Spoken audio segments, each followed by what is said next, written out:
ఛత్తీస్గఢ్లోని బస్తర్ ప్రాంతంలో మావోయిస్టులకు గట్టి ఎదురుదెబ్బ తగిలింది. దంతెవాడ జిల్లాలో ప్రభుత్వం అమలు చేస్తున్న పునరావాసం ద్వారా పునరుజ్జీవనం పథకాలకు ఆకర్షితులై 37 మంది మావోయిస్టులైతే ఆదివారం లొంగిపోయారు. వీరిలో 27 మందిపై మొత్తం 65 లక్షల రివార్డు ఉందని అధికారులు వెల్లడించారు.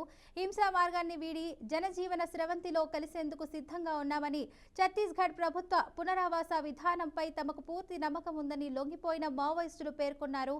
దంతెవాడలోని డిఆర్జీ కార్యాలయంలో పోలీసు, సిఆర్పీఎఫ్ ఉన్నతాధికారుల సమక్షంలో వీరు లొంగిపోయారు. వీరిలో 12 మంది మహిళలు కూడా ఉన్నారు. వారి నుంచి పెద్ద ఎత్తున ఆయుధాలు, మందుగుండు సామగ్రిని స్వాధీనం చేసుకున్నారు.